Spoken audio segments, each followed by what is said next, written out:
The Brothers' War, Artifact Cycle, Book 1, Chapter 1, Tocasia. The Argivian archaeologist removed her lenses and rubbed her tired eyes. The desert grit was everywhere, all the more so when the stiff breeze blew eastward from the inland wastes. The desert air was warm as forged coals, but Tocasia was glad for the gentle wind. Without the breeze, it would be merely unbearable and stiffingly hot at the dig site.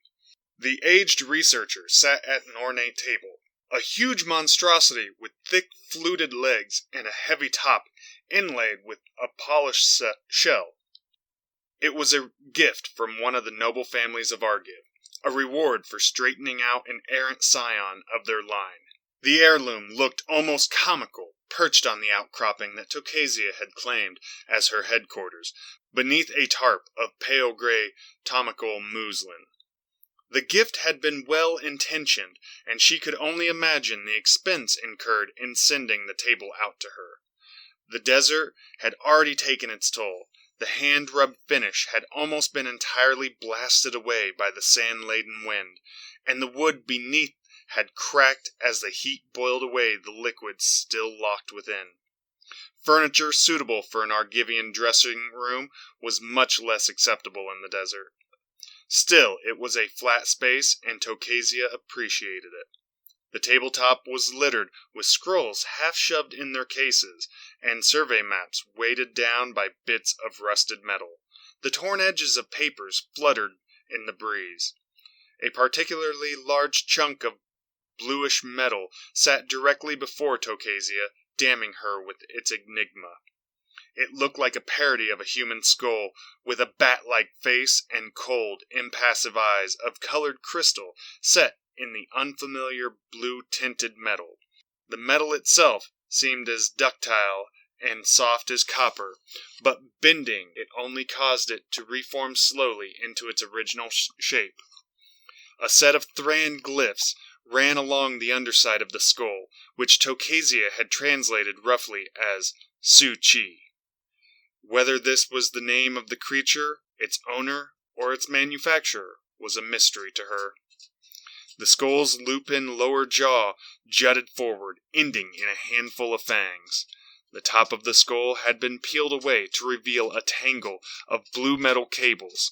Set among them was a single large gemstone, the shade of old glass, worn beyond age, and marred by longitudinal crack along its top. Tocasia sighed. Even if her diggers could find the rest of this Thran's artifact body, it was unlikely that they would ever get it working again. The damage was too extensive, and even if they could recreate its form, the gemstone that provided its power was shattered. They had found only a double handful of such stones that were whole and functioning. Glowing in rainbow hues, they could power the old Thran devices. The largest of these stones were shipped back to Argiv for additional study and in exchange for support and supplies. A shadow touched the corner of her table, and Tocasia jumped slightly. She had been so involved with the skull that she had not seen anyone approach. She had looked up into Loran's dark face and wondered how long the girl had been there. Loran was a noble's daughter, and one of Tocasia's best pupils, though that was not saying much, given the current crop of students. Early in Tocasia's career, she had accepted the financial support of many of the noble houses of Penregan. In exchange, the houses would often ship their recalcitrant or rebellious junior members out to the desert for a summer to join the mad archaeologist in her excavation of Thran artifacts. To be honest, Tocasia thought most of the youths she received were guilty of nothing more than being typical young people, and their parents were only seeking to get them out of the manor house. Once on the site, their interest in the past varied from minimal to non-existent. They were glad to be away from the perfumed and protected courts of Penregan, its petty intrigues, and, most important, their parents. Tocasia entrusted them with as much responsibility as they accepted. Some supervised the Falagi diggers, while others helped glean and cataloged the devices they brought to light. Still, others were content to man the grape-shot catapults that flanked the camp and served as a deterrent to desert raiders and the scavenging rocks. The young men and women came, served their time, and fled back to the cities with enough tales to impress their friends and enough maturity to mollify their parents. And a few, such as Lauren, had the intelligence and wisdom and the presence of mind to come back after their first experience. Lauren was on her 3rd season and coming into the full flower of womanhood. Tocasia knew it was only a matter of time before the girl started to care more for ball gowns and dinner parties than for artifacts and dig sites. But for this summer, at least, she was pleased to have her there to help catalog, organize, and coordinate. Tocasia blinked, pushed her spectacles back up on her nose, and arched an eyebrow at the student. Lauren would never speak until spoken to, though Tocasia was trying to break her of that habit. There was a pause, and then Lauren said softly, "The caravan from Argiv has arrived." Tocasia nodded. They had been watching the rising dust cloud from the east all morning, but she'd thought it'd be late afternoon before Bligh's wagon would reach them. The old wagon master must have finally sprung for new beasts, or else the old aurochs had finally failed him. What Lauren meant was that Bligh's wagons had finally passed through the stockade gates, and Tocasia had best be there to save her students from the bad-tempered merchant's pique should the mistress of the camp not be there to greet him. Lauren did not move, and Tocasia added, "I will be down as soon as possible. If Bligh does not like it, let him stew." Lauren's lips compressed in a thin line. Then the girl nodded and vanished. Tocasia sighed again. In 2 or 3 years, Lauren would be ordering merchants like Bligh around effortlessly. But for now, she and most of the other students were cowed by the merchant's bluster. Tocasia watched Lauren's retreating form, clad in the cream-colored working shift that most female students labored in. She noted that the girl was already wearing her hair longer, in the fashion favored in the capital. Lauren's hair was long, dark, and thick, making her exotic among most of her compatriots. A touch of the desert was the saying among the Argivian nobility. It was not a compliment, but rather a tacit accusation that some desert barbarian was lurking in the family tree. Perhaps that was why Lauren kept coming back for the summers. It could not be the family pressure.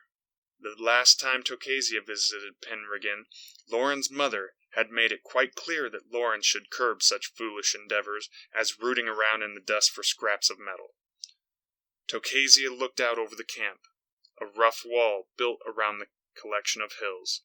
The low rolling hills were incised by dry washes and proved to be extremely productive of Thran artifacts. The stockade was more of a demarcation of territory than a true protection, but it kept what desert bandits that might prove a problem at bay. The barricade of piled stone was flanked by a pair of oversized catapults, loaded with loose rubble to keep the rocks away. Within the walls, most of the activity of the camp was slow in the summer heat. One particular hill, where they had recovered the Su-Chi skull, proved particularly promising, and was now covered with a grit and string of stakes for further examination. The slow-footed Onulets plodded to meet the wagons, steered by noble boys who enjoyed thwacking the great albino beasts with their makeshift goads. The gate had closed on the last wagon now, and a wide-girthed figure leapt from the lead carriage, waving his arms in an animated fashion. Bligh seemed to be enjoying terrorizing the students out here, perhaps because he had to kowtow to their parents back in Penriggan. Tocasia smiled at the thought of Bligh back in the Argivian capital, hat in hand, head bowed slightly, trying to enunciate his request without resort to curses. The desert was probably the best place for him as well. The archaeologist ran her hands through her short graying hair, trying to shake out any non-existent tangles. When she had been young, her hair had been longer and almost as dark and luxuriant as Lauren's. There might have been a touch of the desert in her family tree as well. Still, Age tended to make all peoples equal, and her shorn locks were easier to care for in the desert. Tocasia gave the blue metal skull an affectionate pat and rose from her camp chair. She reached for her walking stick, a shattered fragment of wood and bright steel from some unknown Thran mechanism. She was still spry enough to justify the staff as a walking stick, to aid her in navigating the uneven ground, and not as a crutch. But aches in her joints in the cool of the early desert morning told a different tale. Tocasia took her time descending from her perch. Bly would bluster and complain, but that never stopped him from dealing. The artifacts and sellable loot he would bring back from the site was worth the long, arduous trip inland. It was no surprise, then, that once she reached the wagons, there was a wide circle of students and teamsters surrounding the wagon master. The surprise of the pair of young men that Bly was berating.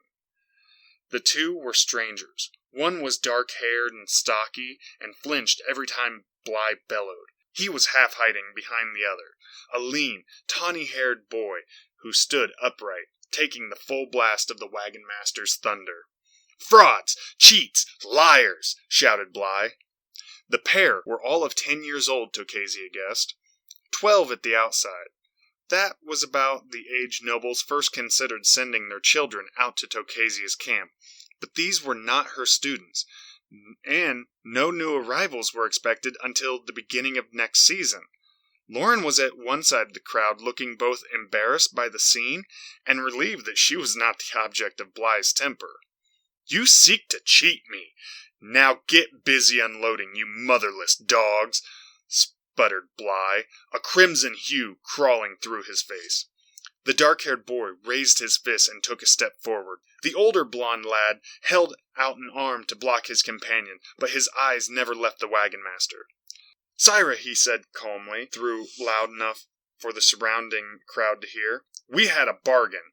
We would work for you to pay for our passage out here. We are now here, so we will no longer work for you." Wagon Master Bly turned an apoplectic purple. "You agreed to serve as hands for the journey. The journey isn't over yet, and we still have to get back to Penregan." "But then we'll have to get back out here on our own," exploded the stockier boy, leaning forward against the other's restraining arm. "What's going on here, Bly?" said Tocasia. The wagon master wheeled on the scholar, blinking as if he had only just then noticed her. "A private matter, Mistress Tocasia, nothing more." The leaner of the two youths stepped forward. "You are Tocasia the scholar?" "We're not finished," Bly started. But Tocasia held up a hand and replied to the youth. "I am," she said. "I am Urza," said the youth. "This is my brother Mishra." The sturdier of the two boys nodded, and the lean youth fished out a battered envelope from within his vest. The seal on the flap, the imprint of a familiar noble household, was intact, but it looked as if the letter had made the entire trip next to the boy's skin. Bly drew in his breath sharply at the sight. Tocasia looked at the two youths, then at the wagon master. She slid a sand-blasted nail beneath the flap, popped the letter open. The script was fluid and well-formed, dictated to a scribe, but the signature along the bottom was recognizable, if weak and jerky. There was silence for a moment as she read, and both Bly and Mishra shifted impatiently, waiting for the opportunity to start the argument again. The youth Urza stood impassively, hands folded in front of him. Tocasia folded up the letter again and said thoughtfully, "Well, that's that." To the two boys, she said, "Get your things and follow Lauren to your quarters." To Bly, she said, "These two are now my responsibility. They are joining as students." The purplish hue returned to Bly's face. "But they owe me half a trip. You're telling me that I have to let these snipes break an agreement just because of some letter?" Tocasia let the wagon master complain. She watched the boys pull a pair of slender backpacks from one wagon and lope after the slim form of Lauren. Only when they had passed through the crowd, and that crowd had dispersed to tend to the immediate business of unloading the supplies, did she turn her attention to Bly. "Your agreement was for them to work their way through the journey," she said sharply. "When they arrived here, that journey ended. They are taking up residence here. Do you understand?" There was steel in her voice, and even Bly knew he could not push the scholar around when she took this tone. Instead, he took a deep breath and forced himself to calm. Tocasia held up the letter. "This is from their father, from whom I have not heard for many years. What do you know of him?" Bly stammered for a moment, then said, "He's not well at all. Remarried recently. A virago. A real vixen from a good family with her own children. He was taken seriously ill about a month before we left Penregan. He might be dead by this time." "He might be," said Tocasia solemnly. "Or he might be too ill to see his son's well-being. You didn't know about this letter, did you?" The wagon master looked at his feet, embarrassed. "No, you did not," Tocasia continued. "Because if you had, you wouldn't have tried to lock those children into such a hard bargain. Full trip indeed. Knowing you, you probably worked those two as hard as your aurochs, if not harder. Because you knew that without the letter, I wouldn't take them in on just their word. The new mother, she's a hellkite," said Bly softly, by way of explanation. "Wanted them gone, but wouldn't spend a groat on their well-being. Didn't want to dip into the family's money, since they're all probably hers right now. So you gave the boys a break, worked them like slaves, and tried to keep them, since no one would notice their fate," said Tocasia. "That's low, even for you, Bly. Now get the supplies unloaded, and yes, I'll do a complete inventory, thank you, and then we'll load the wagons for return. There are some items there that will fetch you a goodly profit, despite your scandalous behavior." Tocasia wanted to lecture Bly a bit longer, but Lauren came running up. "Mistress Tocasia, the new boys!" Tocasia scowled at the student. The young girl had actually spoken up, so it must be important. "Yes?" "They're in a fight," said Lauren, "with Richlau and a couple of the other boys." Tocasia uttered a mild curse. Bly chuckled. "I can always take them back if you want, scholar," he said. The scholar shot the wagon master a look that would skin an ox at 15 paces. To Lauren she said, "Get Amal and a couple of the other diggers to break it up, and bring the boys to my tent." Lauren hesitated, and Tocasia practically stamped her foot. "Now!" The young girl disappeared in a puff of dust, and Bly said, "I think that pair are more trouble than they're worth, if you don't mind me saying." "I wouldn't be surprised," grunted the scholar. "Their father was always a handful." "So you're going to keep them?" asked the wagon master, shaking his head. Tocasia sighed. "Aye, I owe their father that much for an old favor." "Must be some favor," said Bly. "What did he give you?" "Only my freedom," said Tocasia, and turned away from the wagon master without waiting for a reply. Bly looked at Tocasia's back as she walked back up the hill. Was it his imagination, or did she seem to be older and more fragile than she had been a few minutes ago? Then he heard hoarse shouts among the wagons, and the thought was driven from his head. "You lot," he bellowed at the teamsters, throwing himself back into work. "Have you never hauled freight before? That stuff's delicate. Handle it like you would your sister's newborn, or we don't get paid." The hill seemed steeper to Tocasia on the way up than it had on the way down, and the boys were already waiting for her when she reached the top. Amal and Lauren were there as well. The leader of the desert tribe diggers nodded sharply at Tocasia. In Falagi, the desert tongue, he said, "Watch the little one. He was all fists and bites when we pulled him off. So much fire in one so small. The big one bloodied Richlau's nose, but nothing's broken." Tocasia responded in the same language. "Richlau deserves to have his nose bloodied. Tell him he's on kitchen duty for the rest of the month, and move the boys' gear to Havak's barracks instead." Amal nodded and left the tarp. Lauren made no move until Tocasia instructed her to keep an eye on Bly. The archaeologist strode along her table, sliding the walking cane back into its holder, a drum-shaped basket made from an onnulet's foot. She leaned on her palms on the desk and looked at the two boys. Their fine vests had been shredded in the battle, and Urza's pockets had been torn out in the fight. Mishra had acquired a black eye, and both boys showed numerous scratch marks. Tocasia sighed and lowered herself onto her seat. The boy shifted uncomfortably. 15 minutes, she said at last. 15 minutes and you're already in a fight. A new record, even for this place. Both boys started talking at once. Urza said, I would like to apologize on behalf of everyone involved. Mishra burst out with, I'm sorry, but it wasn't our fault if... Silence! Tocasia slapped the table hard. So hard the Suchi skull jumped, slightly, and a piece of the pearl inlay bounced out of its setting. The two boys quieted immediately and shifted from one foot to another. Tocasia leaned back in her chair. What happened? The boys looked at each other as if were granting the other the chance to explain. By mutual, if unspoken consent, Urza won the opportunity. One of the older boys picked on my brother. I stopped him, he said primly. A large boy with red hair and freckles. So I see, said Tocasia. To Mishra, she said. And why was Richlau picking on you? No reason, said Mishra. Urza started to say something, but Tocasia held up a hand to silence him. After a long silence, Mishra added, He said I was on his bunk.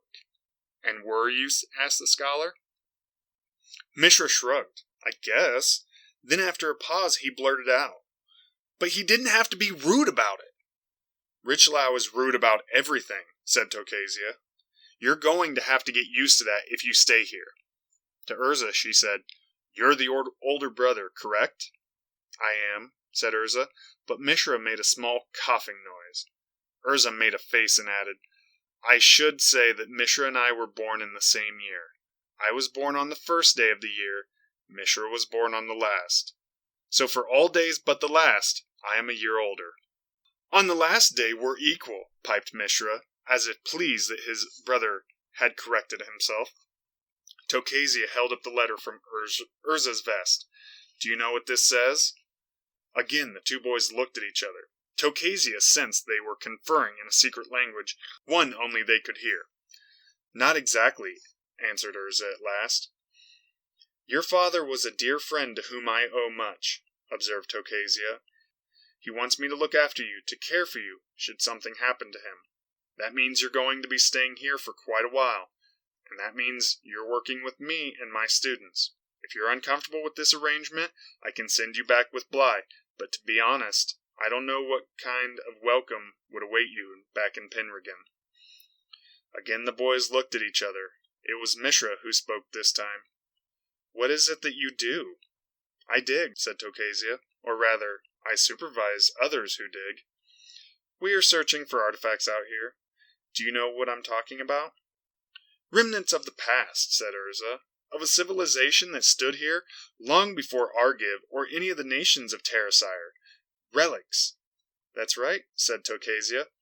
Artifacts that range in power from small toys to great machines. Machines that can do work of many men. Like the big white ox things? Asked Mishra, almost unheard. Tocasia arched an eyebrow at the younger brother. Yes, indeed. The onulets that we use as beasts of burden out here are artifacts, ones I created based on the designs we pieced together of the artifact-creating race, the Thran. The onulets are strong, loyal, unthinking machines that are tireless workers. They require neither food nor water, and when they do at last break down, the fluids from their joints are used to brew a hearty beverage that we then trade with the desert tribesmen for information and other artifacts. They sound very useful, said Urza. Tocasia leaned back in her chair. I'm impressed, Mishra. The framework is covered by stitched hides to protect workings from the desert sands, and I had one student who was quite handy with a needle. Most first-time students assume the onulets are alive, since the only things comparable are the auraks. She chuckled. One of the pranks that Richlau and the other boys were probably planning was to assign you to feed an onulet and not to come back until it had finished its meal. How did you guess they weren't living? Mishra blinked and then furrowed his brow. I didn't guess. I just knew. Urza sniffed and said, The gait is wrong for something alive. It pitches forward when it takes a step. A real creature would be smoother. He looked at Tocasia and shrugged. I knew it too, but I didn't think it would be important to mention. The Thran must have been amazing people to have created it. Tocasia said, "And what do you know of the Thran people, young Urza?" The sandy-haired boy planted his feet apart and put his hands behind his back, a recitation position Tocasia remembered from her own youth. The Thran were an ancient race that lived in this land many thousands of years ago. They created a number of wondrous devices, only a few which have survived to the present day. The great clock of Penregan's Grand Court is said to be a Thran artifact. Tocasia suppressed a smile. The device at the heart of that clock had been one of her earliest finds. But who were they? She asked. Who were the Thran? Were they human? Urza blinked, as if the question were odd.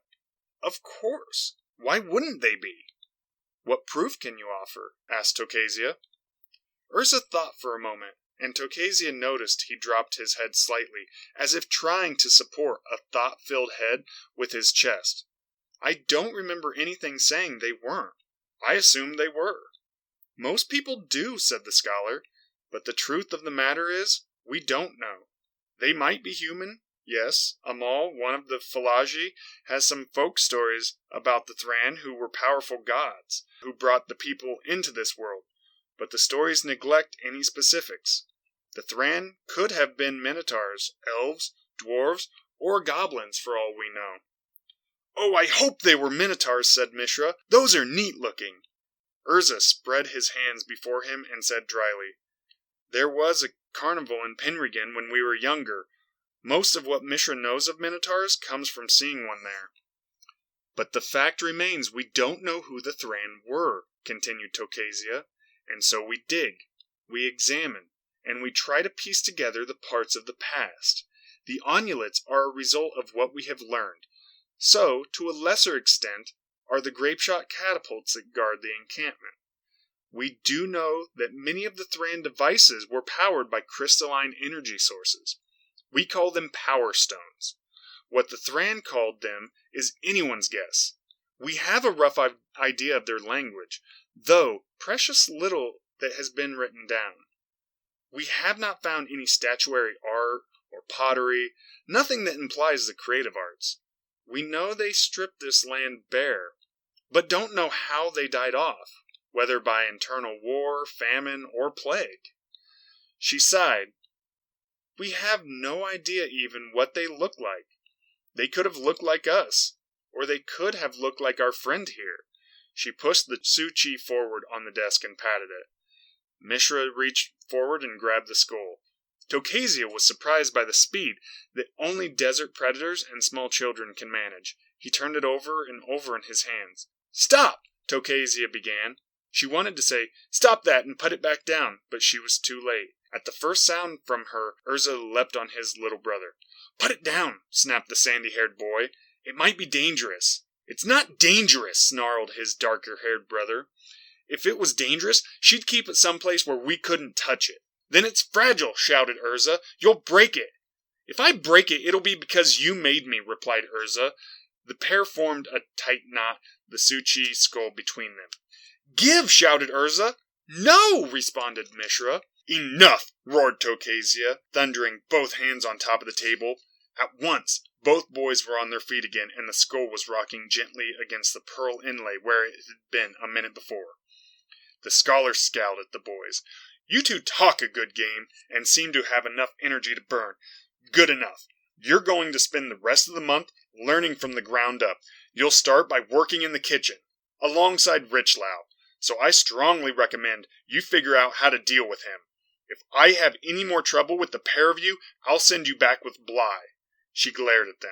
Do I make myself clear? As one, both boys nodded. Good. Tocasia settled her thin frame in the chair. Now report to the mess tent and start peeling tubers. They're serving a big feast tonight for Bly's men. I trust there will be no more problems. Both boys nodded in unison again. Tocasia waved them out, and they vanished from her tarp, leaving trails of dust behind them as they scampered down the hillside.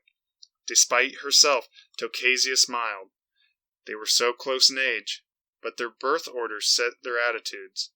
Urza was 10, yet carried himself as he were much older and felt responsible for his younger brother. Mishra was nearly 10, but acted younger and was more exuberant.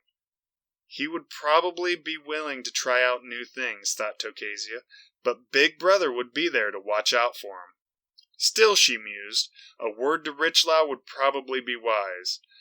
Let him know she would not appreciate hearing that he was making life difficult for the two newest and the youngest students. That might create more hard feelings if the new children were known to be favorites, but that was a small price and a temporary one. At the end of this season, this batch of young nobles would head back to Penregan, and a new group would take their place. The brothers should be capable of handling themselves by then, she thought, or they would be gone. Tocasia's smile died as she picked up the metallic skull of the Su-Chi. She examined it carefully to see if the boys had damaged it further in their grappling. Somehow she saw their fight has jostled the two halves of the power crystal together. The longitudinal crack had vanished, and the crystal now was a solid piece. More interesting, there was a flicker of light deep within the crystal. A weak glow, but one that could be indicated that the crystal still held some of its energy. Tocasia stared at the skull and its crystalline brain until Lauren came to fetch her for dinner with the wagon master's men and her own students. But her eyes and her thoughts strayed often during the meal to the two boys who had so recently arrived in the camp. This has been Magic the Gathering's The Brothers' War Artifact Cycle, Book 1.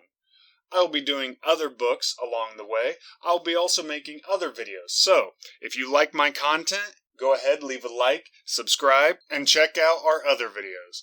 Bye!